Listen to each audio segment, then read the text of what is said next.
Hey, what's up, YouTube fans? So, what I want to talk about in this video, right, is how the human circulatory system is not irreducibly complex, right? And yeah, I'm intending to do videos like this for every major system of the human body. I've already done it for some, like digestive system and reproductive system.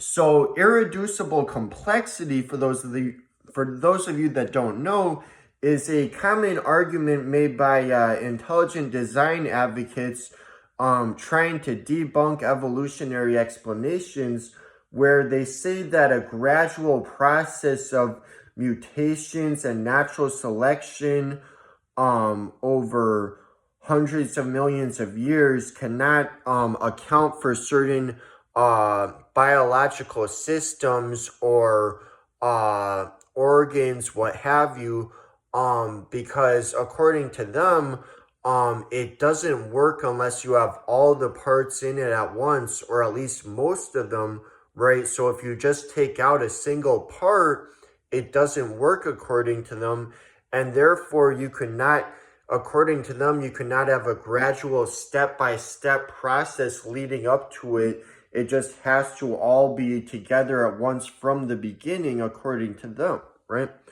And so the human circulatory system is not irreducibly complex, right? So first off, with the heart, it's because we are mammals that we have a four-chambered heart. But that is not necessary in order to have a fully functional heart. Most reptiles and amphibians have three-chambered hearts, right? And most fish have two-chambered hearts, right? And therefore, fish can tolerate the mixing of oxygenated and deoxygenated blood, right? And that works just fine for them, right? They still have a fully functional heart. It still is useful in its own right, even though it's not at the human level of complexity where we have a four-chambered heart, right? And there are some creatures, such as some worms, which have a one-chambered heart. So, in the case of earthworms, right, their heart, if you want to call it that, is just, or hearts plural, I should say, because it's more than one, but it's just contractile blood vessels that do the function of the function of pumping. That's their heart, if you want to call it a heart. Not all scientists will even label it as a true heart. And so, and furthermore, so next also, it's because we are mammals that we're warm-blooded, right? But it doesn't have to be that way to have a fully functional circulatory system. It's actually much more common in the animal kingdom for animals to be cold-blooded, right? And then next, because we are vertebrates, we have a closed circulatory system, right? Which is lined by a layer of cells called endothelium, right? But it's actually much more common in the animal kingdom to find what's called a open circulatory system, right? And in an open circulatory system, the blood freely flows through body cavities, directly bathing the organs, right? But in a closed system, it's all enclosed within a vascular network, right? But there is a gray area between open and closed. It's not just like open and closed and nothing in between. There is gray area, because some creatures with open circulatory systems, right, still have, like for example, crustaceans like crabs, lobster, they have, or at least some of them. I don't know if there's about. I'm not sure about if it's all of them, but at least some of them. They have an open circulatory system, but there's still a highly branched vascular network, which then empties into the hemocoel, right?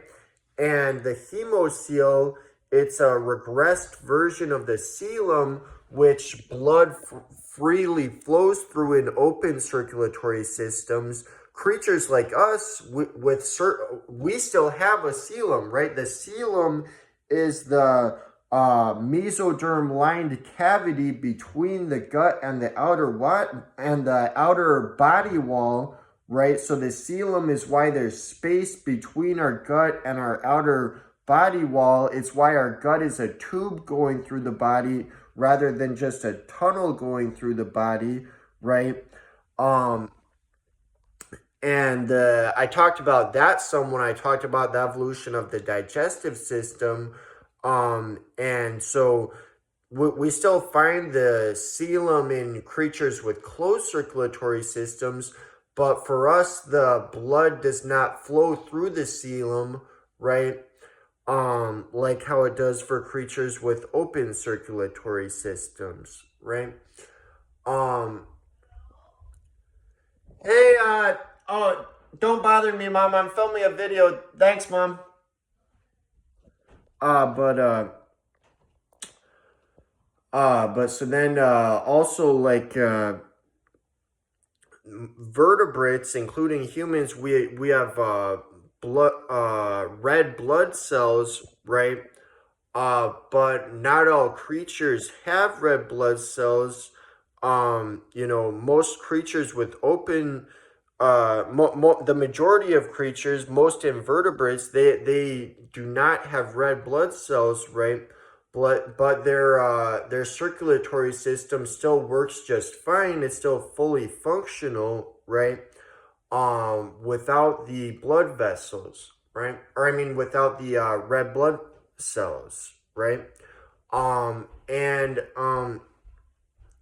then some creatures like jellyfish have a circulatory system, if you want to call it that, but it's so basic that, it's generally not considered to be a true circulatory system, where the water, seawater, is circulated through their body, through a body cavity that is open to the external environment, right? So, all of this just comes to show, you don't have to have anywhere close to the human level of complexity in order to have a fully functional circulatory system.